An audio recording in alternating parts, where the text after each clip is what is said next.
Do you need encouragement to turn tragedies into your own triumphant life story? If so, this podcast is for you. Listen to powerful guests who have persevered through challenges so you can gain strength to build your championship life. The host of Professor of Perseverance podcast, Dr. James Purdue. Hey, come on in again. Hey, it's time for us to get some motivation and inspiration. Let's get fired up. Let's get some encouragement and give out to other people to let people know that when life comes around, throws the curveball to us, what do? We don't panic. We do the best we can and try to have the best life as possible. May not be a perfect life, but only one person I've ever read about has had a perfect life. And so I know I'm not going to be in on it. All right. So just do the best we can, move on, and then give help to the next person you meet. Pass it on, pay it forward. All right. Today's guest, written nearly 20 books. She's disabled, disability. She has a muscular dystrophy contracted at the age of, they found out at the age of 2. And so we're going to discuss how she has come through life from there. So welcome to the show. Let me push this one button right here. Tracee Garner. Well, hello, Professor. Thank you so much for having me. No, thank you for coming in, and thank you for reaching out to find me and get kick me on the butt to get me started again here. I've been hiding a little bit here lately, and so I'm glad you reached out and to get us going here. And well, I'm looking forward to your story and going from there. I mean, because again, I had my injury when I was 19, which is a lot different than 2 years old when you found out what you had. Mm-hmm. And so this is going to be fun learning how maybe children treat you in school growing up and maybe the world and going from there. So what I'm going to do, Tracee, is shut up and give you the platform and have at it. Sure. I want to thank you again for having me. And my name is Tracee Lydia Garner. As you mentioned, I have muscular dystrophy and I was diagnosed at age 2. And you know what really made the difference before I get into all that? What really made the difference was network and support and just finding people who really supported me and didn't let me self-wallow in my diagnosis. And I mean, come on, at 2 years old, what do I really know? Yeah, so I think that leave the plane in the mud for the pigs on the self-pity. Yes, definitely. It was really all I ever knew was just getting around, kind of limping, holding onto the wall. When I was coming up, I actually walked until I was about 10 years old. And then muscular dystrophy makes your muscles progressively weaker over time. So I ended up I've always used a wheelchair, even in as like 4 and 5 years old. But I was actually walking till I was 10. And then I had to use a wheelchair all the time to get around. And honestly, you know, I used to treat being in a wheelchair like a little game. I hated pushing myself. My dad wanted me to have a push and a manual wheelchair when I first started. And while I was at school, little did he know that I was paying my friends in candy to push me around. I'd be like, hey, you want some push pops? You want some Smarties? Peanut butter cups? And they would be like, okay. I was like, yeah, just push me to class, okay? I am like, you know, so I was just always been an entrepreneurial even then until I got caught by my teachers like, you can't be soliciting and selling stuff on school. I'm like, I'm not selling. I'm just using it to call in favors. Yeah, that's right. I'm not selling. Hey, teach, you want to push me to the next class? Mm-hmm. So that just became, you know, a mantra for my life, was kind of like this barter, this give and take of, you know, help me. And these may be my limitations, but I'm going to find a way to solve them and to remedy me being late for class and doing the things that I need to do. And so always did that all throughout school, all throughout college, high school, even my first internships. People found out I could write. I would write their KSAs and help them get their next grade level in the federal government. And I said, you know, I may not be able to use a copier or, you know, reach that shelf, but I can write something for you and help you get to the next level. So I just always kind of used what was in me to help me and to win friends and influence others. There you go. I think it's isn't that a title of a book? Yep, definitely. So, all right. Not one of your books, though, is it? No, no, not mine. Somebody else's. Okay. But Yep. we're gonna talk about some of your books here in a little bit, though. And I'm very motivated here that knowing you've written nearly 20 books. That's Hmm. awesome. I'm a firm believer. I've said this before that everyone should write at least a memoir I of believe that themselves. too. You know Yeah. that way when you're dead and gone, your great grandkids will know what grandpa was like. You Hmm. know, Hmm. and how they got that part of the DNA from there. Right, My right. mom's grandmother would be a no, her great grandmother, so it'd be a double grandmother. She was left-handed. Mm. It skipped all them generations, but my brother and I are both left-handed, and so we Wow, got that's it so neat. from Della, back again, double past Hmm. great grandmother there. So yeah, yeah, I believe everybody should write at least a memoir. So Definitely. I think, and writing is so cathartic. I mean, writing is really what saved me from, loneliness and mental health issues and feeling depressed. I was in school when I was in college, those first few years, I hated math. And when I couldn't understand what the teacher was saying, I often just kind of, drifted into my mind and kind of within myself. And really, that's where started writing stories came from. hmm So it just made me feel better. It's its own kind of brain healing, function, and that's it's another it's reason why everybody should write their it's own a book. it's a great form of therapy. Hmm. Yep, and it's Just free. yeah, exactly. And there's maybe something you don't want to open up and tell people out loud, but maybe something you can put on paper just Hmm. for you to express it. And even if you're the one that ever reads it, no one else, just Yep. getting it out Hmm. like talking. It's a great form of therapy. Yeah, definitely. I actually think that's why there's a lot of children, in today's society with so much pent up frustration. And I really feel it's from really a lack of communication and knowing how to communicate those feelings. hmm And that's a whole nother podcast show, but Yes. just reaching for violence instead of reaching for a pen and paper to kind of relieve themselves of some of the things that ail them. So people really should look to writing more as a medical, even a psychological type of tool to express yourself. Yes, and let's go back a little bit here. You talked about your great supporting group you had to help you as you were growing up and stuff. And I'm definitely a firm believer you got to have a great supporting cast. I mean, because go look at it, you're not going to win the Super Bowl or the World Series Hmm. or whatever they call it in hockey and everybody's soccer and everything if you don't support and help each other. Now, That's you right. don't have to like the people, but the Hmm. main thing is you respect each other Right. and work on your weaknesses and help them with theirs and then take the positive great stuff to Hmm. enhance with. So yeah, I'm a big believer on the support system. Right, definitely. Support system has been so wonderful to me. My brother and my mother and dad, and my dad was also a pastor before he passed away in 2011.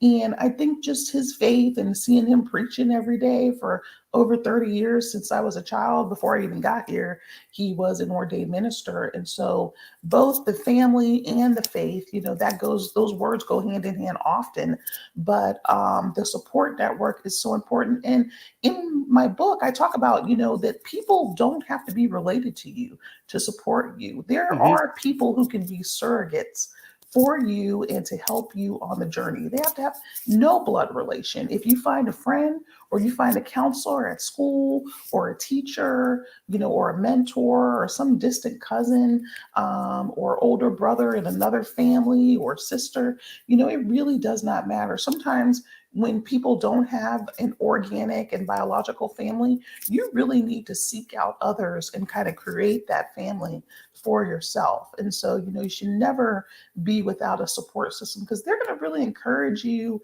when the going gets tough, and they're going to have other resources and tools and ideas to really help you. When we get alone by ourselves, sometimes we run out of ideas, or we are so stressed out we can't think more deeply in order to solve our own problems. And that's when the network can come in and say, oh, have you thought about this? Or I just talked to so and so and they said this could work. And so I just think I love the ideas that come when I go to my mom and I say, I can't really figure out how to do something. And I mean, within like 5 minutes, she's like, oh, you could try this. And I'm like, what?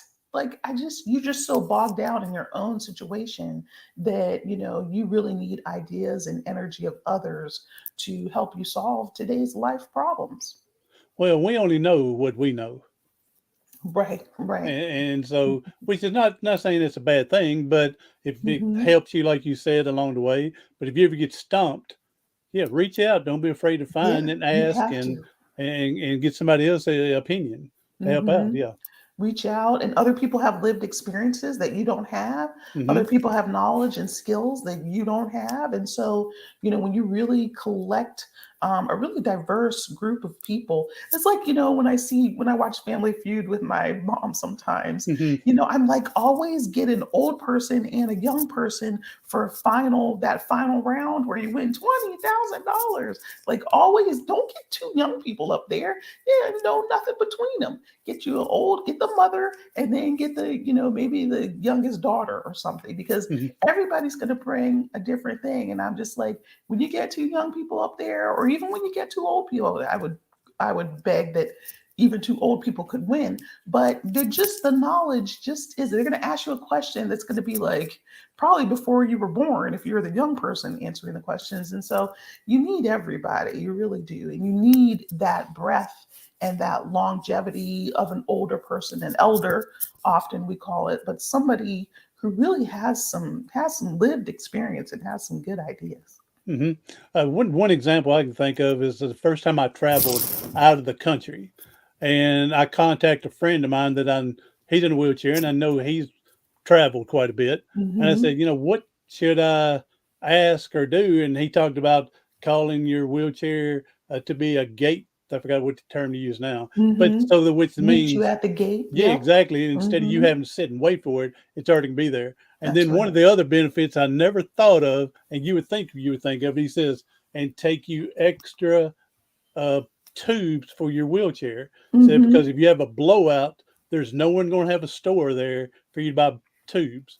Right, And right. sure enough, I got a flat tire in Paris, Hmm. and we had to change it. But if I Yeah. wouldn't have brought that from his advice, I would have been riding on one good tire and one lumpy for the next week and a half. Yes, and that would have been so miserable and really hard for you to push, Yeah, and and or so someone else to even help you yeah, push. so a great example. You said, don't be afraid to ask for a support in Hmm. other areas because I didn't know, and I'm Right. glad I reached out to him. Yeah, so there's a little example. Now, Definitely. And there's so many examples about that. Look at veterans. When veterans come home and they get injured, they're around other veterans that have already either progressed when they're diagnosed or when their injury occurred. And so they can really tell you, here's what you need, here's what the family needs, here's where the adaptive vehicle is. So you hmm can start driving and really live your life. And here's where you're going to need. And now you need mental health support. And here's where to go for that. And that's kind of what my book on disability is. It's like its own little pocket reference, where I'm talking about 9 chapters throughout the book on transportation and employment and caregiving and all the things. And I hope there'll be several volumes. This is only volume one that I'm is this the exploring. guide you're talking about? It is. It is called Disability, an Anecdotal Field Guide for the Rest of Us. So it's just very layman's terms, very easy to understand. Like, what did Tracee do to combat, discrimination in the workplace, and what she was going through when it was hard to find a job, and what worked for me as far as growing up and going to college. And so that's kind of what I'm talking about in my book, to help people navigate those issues and come out successfully. And I'm glad you wrote that guide too, to help out people. Again, first time someone's injured, this would be a good little present for them to go and say, "Oh, I never thought of that." Hmm. I mean, Absolutely. another example here, with when you mentioned about the driving and stuff. When I first had my injury, it was time for Hmm. my driver's license to come through, and I couldn't even get in and out of the car by myself then. Hmm. And my mom says, "Well, you want to let's go get them renewed." I said, "Why? I'll never drive again." Right, And right. so I let them expire. Then I got to where I was better and got to driving, and I had to go Hmm. take the test all over again. So Yes. I would definitely recommend anybody first time out hurting, anybody, or uh, from birth, from Right. if you get your driver's Anytime. license, keep them current just That's in right. case. Yeah, just in that's case. right. And when I was driving, I actually had to learn how to use some pretty extensive and complicated hand controls. And I cried every day going out with my rehabilitation counselor. Hmm. After he left, I would bawl my eyes out because I just thought that this was something I would never realize. And, when I got around others and I really, just took a breath and took my confidence. But he was also part of the network. His name was Chris, and Chris just kept encouraging me. He could have been like, "You're right. I'm tired of you jerking me around in this car. You're not learning how to drive properly. I don't think you're going to make it." But he told me at the end, he's like, "I wouldn't let you give up because I know you could do it." And so I just really had to center myself. I'm driving with my hand. Your hand can get shaky. And also, what I talk about in my book, it's just the sheer responsibility of, if you total this machine, you have wasted like, whatever it is, 50, my car is almost $80,000. You have wasted this money and this opportunity, and you're probably not going to be able to get a second opportunity. I don't know anybody or any tree that's, sitting around with several $1,000s for you to have a second go. But and so it's really a mental thing that you also need to evaluate. Are you really ready? Because the other thing is that if you are in an accident and you're already disabled, you could have a brain injury. You could end up, even worse than you already are. And so at Hmm. least, people really don't take that into account about how much responsibility it is. And then people are not aware. My parents had no idea about the level of hand controls that are now available and how much technology Oh, has amen progressed. to that. And One so day if I I just saw looked some at hand them, controls. Yeah, one day I saw mhm, some hand controls someone was using. I was going, "Good gracious, that's nothing what I drive with." it's And amazing. yes, it is. Yeah, just about anybody could drive now. Just about. Anybody, even people whose limbs and arms aren't strong, there's Hmm. zero Exactly. resistance. People who even have some jerky movements, some spasticity, Hmm. people with cerebral palsy, they're able to make it so that it's much harder to turn, so you're every which way that you are jerking, the wheel is not also being turned, so it has a resistance on the controls so that you're not able to just, totally end up in an accident. So people have no idea.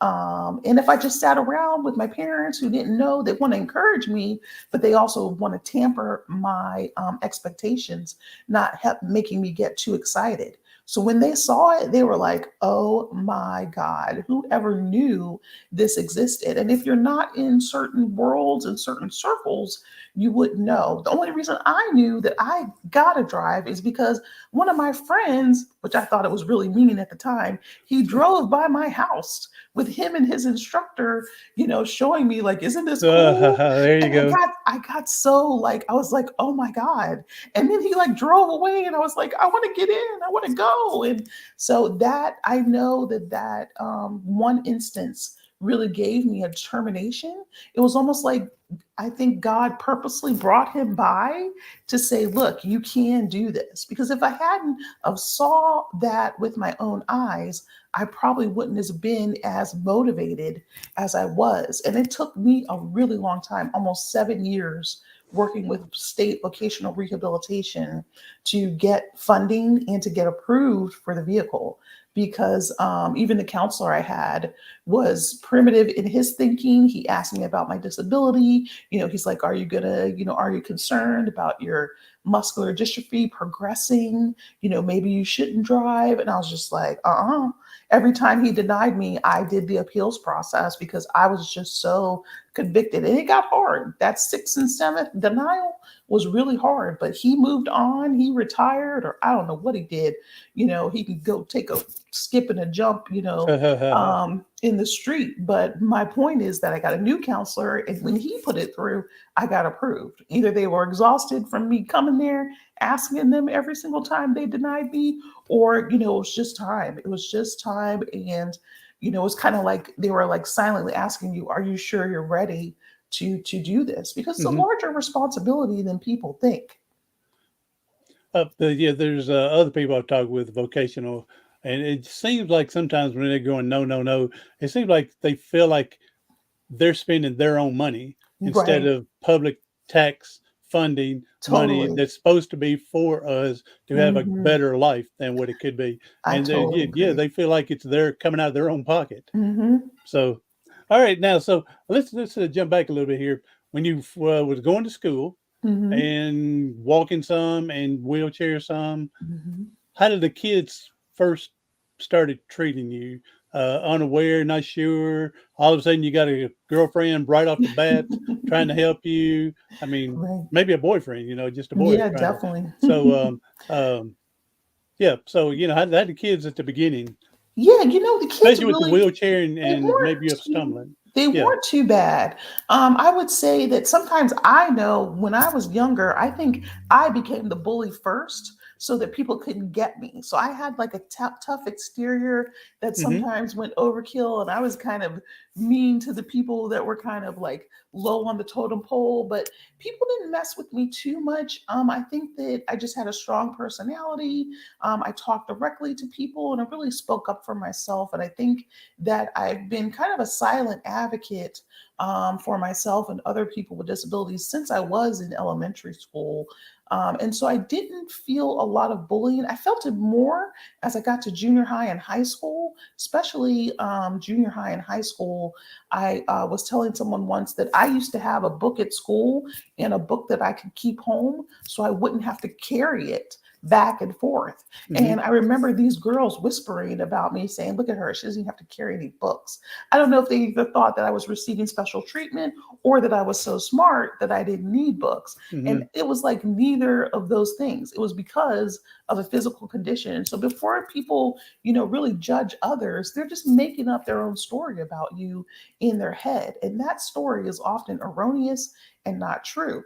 And so I did feel that, but only as I got older, only as kids, they seem to grow worse as they also get older and start coming into their own. But I was always pretty good about handling myself. I always had my mouth and my strong words. I was always able to articulate, like, don't mess with me. I'm not the one, and I just think that my stance and my position really helped me be direct and keep some of the bullies at bay. But make no mistake, people are bullied.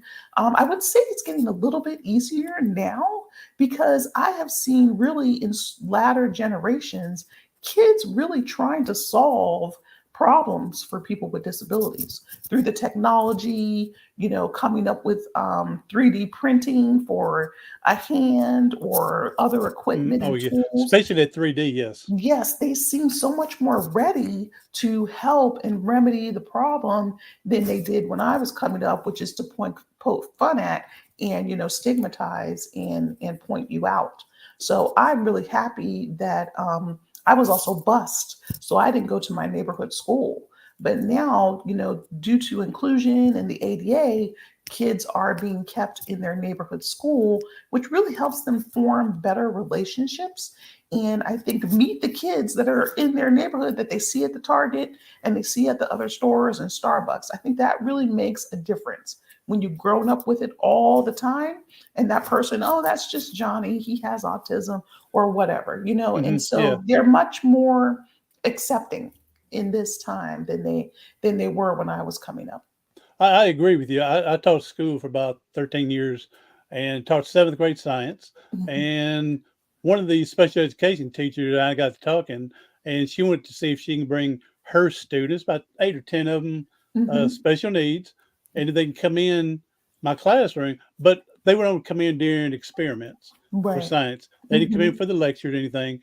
And my first time, I told her, yes, let's try it, see what happens.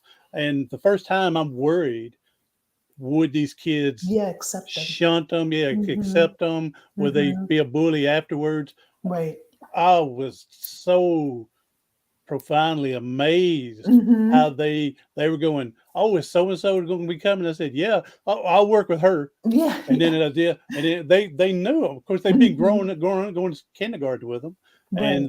and oh, I was so pleased that it worked the way it did, Yeah, and it's amazing. excited watching the students get in and take Mhm. care of him. And Right, help them. Yeah, Yeah. it was great, and it made teaching a little easier because I would Hmm. have to teach them, what the experience about and what we're looking for the outcome, and then they're Right. teaching them Hmm. their Definitely. And thing. that's so Yeah. important. We did a similar thing when I was in, it was either junior high or high school. I can't remember, but me and two of my friends who also had disabilities did like these little presentations in the school where kids got to ask us questions. We told them about our disability, how we came disabled. And one of my friends named John, he was always so humorous. And people, when you let people laugh and you help them or make them laugh by telling something funny, Hmm. people were like, "Were you born in a wheelchair?" And he was like, "Yeah," and it was hell on my mother. That's right. It's like, and That's right. everybody just laughed, like, "Wow, really? You're born in a wheelchair? Like you came out of the womb in a wheelchair?" Yeah, that's right. That's But right. just making that joke really eases people's, feelings about like, I can relate with you, I can converse with you. After we did those presentations, I love that. I was like the most popular person in the world because there we reduced the stigma, we reduced that we're some anomaly that should be stared at and gawked at. We really invited them. They could ask anything they want. And that's all kids want. They don't want to be shunned, like, don't ask her that. Don't say that. And it's like, no, let your kid have a conversation with me and realize that I'm a human being too and a person, and don't shun them and, make them not ask you things. If I can't answer it or I don't want to that day, that's different. I can say that, oh, I don't really want to answer that. How do you go to the bathroom? Like, oh, well, okay, just like you, but just need a little bit more help. Like, Hmm. why can't we just come up with answers, that help educate people instead of being like, no, don't ever ask that. Don't say anything to them. Don't even talk to them. And that's what a lot of parents of young children now today, I see it, people explaining. And I'm always so happy when a mother is like, why, a child is like, why is she in a wheelchair?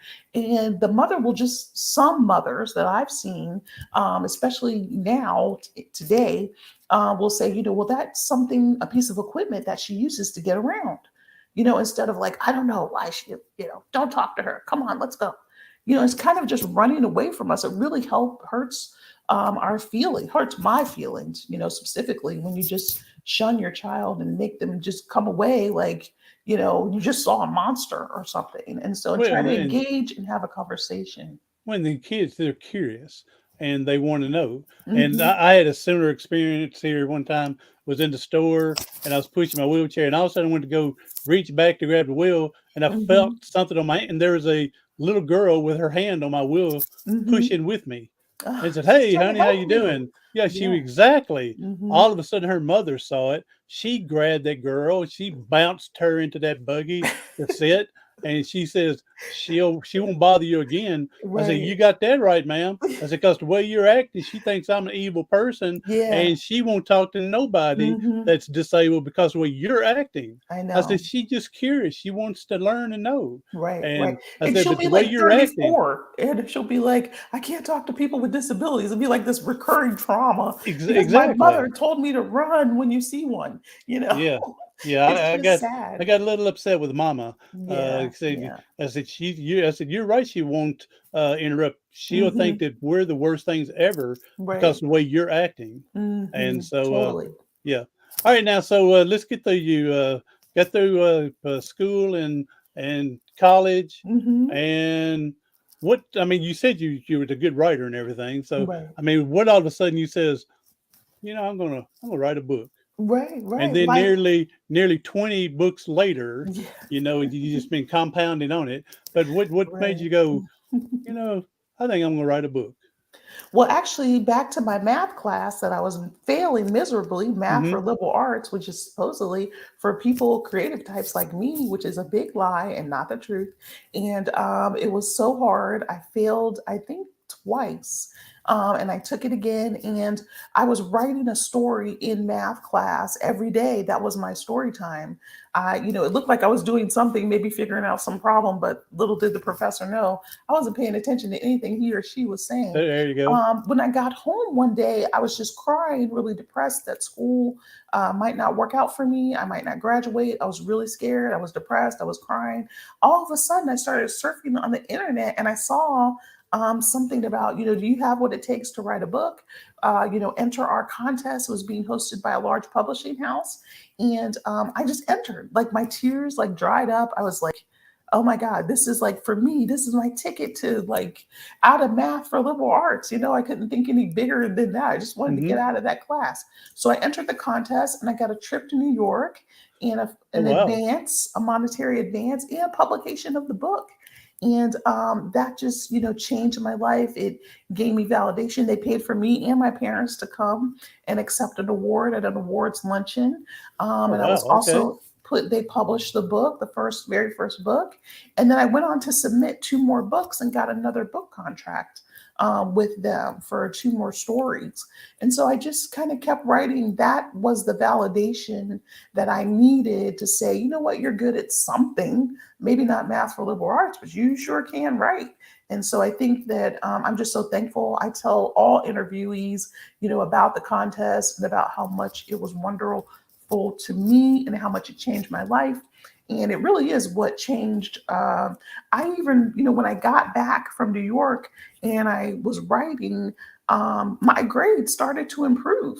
It was like I had validation in one area of my Well, life. lift your confidence. Yes, confidence, and started to bleed into other areas. I Hmm. started getting A's and B's and was finally able to finish at the community college I was going to at the time, and then went on to a 4-year school and graduated from there.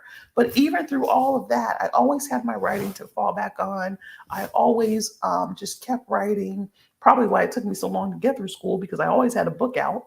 There you go. I was the only college student who had like a published book out. And but I just remember even through college literature courses, even that seemed hard. It seemed like even the teacher was like out to get me. Of Hmm. course, that's not true, but just winning the contest was the single most impactful thing that happened to me and helped me, hone my skill. When I saw that contest announcement, I started reading everything I could possibly could about, how to structure a novel, how to publish. Hmm. I just learned everything about the business because I was convinced I was going to win. Before I won, I felt like the contest really spoke to me. Yes, And yes. so, and I even dated the cover letter, because back then, this is 21 years ago, we were still mailing manuscripts. Now we Oh, send them yes. electronically. Yes. But I put the birth date on my letter saying, "Dear so and so," enclosed is my story entry for the 2001 writers first time writers contest. Hmm. And I remember like laying hands on the manuscript, put it in the envelope, and like kissed it and like prayed over it, like Uh, I'm gonna win. And so it happened, and it was so wonderful. that's awesome. Uh, but people like me now don't. For other people that want to write your books, there's a lot of great self publishing out there, and Hmm. that's what I had to do. Because trust Hmm. me, they won't pay me to do it. So, but you were blessed in that area. Hmm.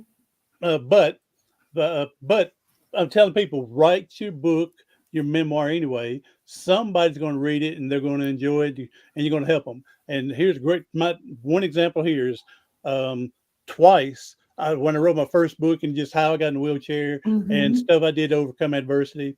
And two people came to me and they were about a year apart. And Hmm. both of them said they read my book, and I'm going, "Oh yeah, Wow. right, sure you did." I said, and then I said, "If you don't mind, how did you get the book? Someone referred it to you? Were you Hmm. typing in motivation or inspiration books and it popped up? Did you find it laying in a trash can or a gutter?" And and here's where both of them validated that I need to keep writing, because Hmm. we never know who we're going to touch in life. That's right. I mean, we don't know everybody. We're going to find a few in our life, but we won't know everybody. But a Hmm. year apart, both of them told me I was locked up in the county jail, Wow. and my book is in the county jail library, and they read That's it then. amazing. That is And so great. yeah, so that's after that those two people again, and that's about a year apart. And I was Hmm. going, well, maybe I need to continue writing, even though I'm not really a true writer, Yeah. but maybe the positive stuff I'm putting in there is helping people. So Definitely. And yeah. and people who, read and they get so much encouragement and new ideas. So never stop writing. Of course, I want to write, at least 100 books. I'm going to be happy if I get to 50, but, I just want to keep going. I live vicariously through my fiction characters. And then for the self help and inspirational stuff, I just want to tell people and share this is how, step by step, I overcame whatever it was. Graduating from school eventually, driving eventually, and just the persistence and the perseverance that it's going to take that same person reading the book in order to reach this goal and what people need to have in their life in order to make it. I think you're doing amazing. Thank you. I'm pleased that we've met here, and we're about down to our time. But you've given a lot of insight, and there's a lot more we could pick up and get from here. Mhm. Maybe we'll do a part two, like Sure. one of your books one day. Would love And that. so yeah, thank you. I appreciate that. Yeah, maybe we'll do a part two here in a couple of months. Maybe So we could read one. We should read a romance for Valentine's Day. How about that? I won't say no to it. Okay. We'll put it on the burner and see what happens and go from there. So, all right, Tracee, you've been a blessing here for people to again not give up, know what the circumstances are, know what some of the outcomes are going to be, and then you push yourself again, like you said, to drive. Went through school, you got through your community college. It took I me did. it took me 8 years to get through my 2 year school. About So that. Mhm. so I mean, Doesn't so once matter you, when you make it, so long as you make it. that's right. That's right. You Remember just that. have to finish the race. It doesn't matter how long it takes Yep. to do it. So, all right, Trace, hey, thank you again. And if you want to, go ahead and give us your website where people can find your books and Sure. any social media. I know that you also Mhm. go out and you do speaking, Mhm. consultations. I know you said you've been a counselor with people. And so go Book ahead and mention coach. what all you need to do. Yes. Yes, so people can see I'm on traceegarner.com. That's my website. They can use the contact me page on my website if they ever want to chat with me. I'm on Instagram, Twitter, and Facebook as my name, and also at T Garner for Instagram and Twitter. And then just hit me up. Visit my website. I do book coaching to help people finish their own books, to both write them and help them outline it and get it done and written, and then also to publish it with the self-publishing through Amazon. Or if you want to get book deal, I'll tell you how to do that too. Hey, I So may hold on to you before we leave and talk about one with me. So mhm, see what I need to do about possibly my next book. One I've already got a title. It's a, mhm, it's sometimes we have to walk through the fertilizer to get to the roses. mhm, So mhm. and go from there. Just talk about all the hard times and how people overcome. So yeah, that's also we'll take the information also and put in the show notes, make it a little easier for people to find it, Sure. clicking on it, but listening from there. So wow, you're amazing. Thank you. I'm You are I'm too. I'm glad that your support system is the way it is, and Mhm. glad that um, yeah, that you've been able to blossom and uncork the genie within the bottle and let the Yes. world see it. So I Mhm. appreciate you doing that. So, all right, and I'm going to get a copy of your the guide that we just mentioned here, and Sure. I'm going to give me a copy of that one, and so we'll go from there where I can learn some more stuff as well. We So. all can. Never stop learning. There you go. Everybody else, hey, be sure to share us out. Someone needs some inspiration, some hope, some encouragement. And so share us out for Tracee and go ahead and get you a book. She's got nearly 20 of them.